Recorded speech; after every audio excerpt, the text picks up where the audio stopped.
Vous vous demandez comment nous testons les matelas? Accompagnez-nous dans les coulisses du labo, vous verrez. Tous les matelas sont testés dans un labo spécialisé, à l'aide d'instruments de mesure, mais aussi avec la participation d'une personne type.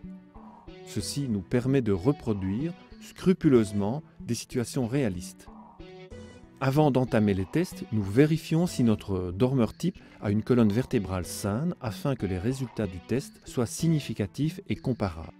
Nous mesurons tous les matelas avec précision. En effet, les dimensions réelles s'écartent parfois de celles annoncées par le fabricant.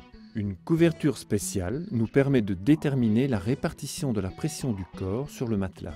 L'ordinateur montre clairement la pression sur le dos et le côté et dans quelle mesure le matelas offre un bon soutien. Un matelas doit évacuer l'humidité due à la transpiration. Nous évaluons ce critère dans une pièce climatisée à 37 degrés avec un taux d'humidité de 50%.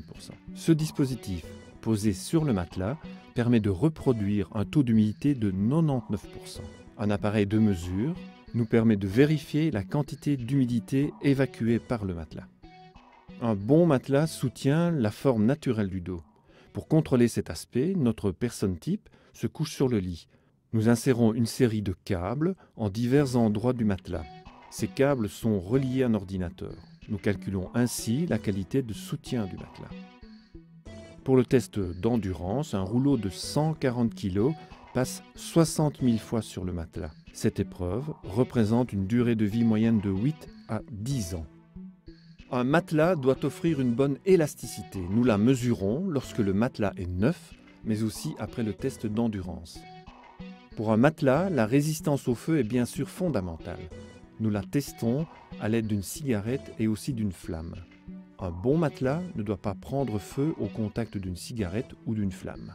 À l'issue des tests, nous analysons aussi l'intérieur du matelas. Ceci nous permet de voir si les composants du matelas ont bien résisté aux épreuves, mais aussi quels matériaux le fabricant a utilisés. En conclusion, sachez que les matelas moins chers n'ont pas forcément obtenu de moins bons résultats. Pour connaître nos maîtres achats, consultez notre test. Vous aurez ainsi un matelas offrant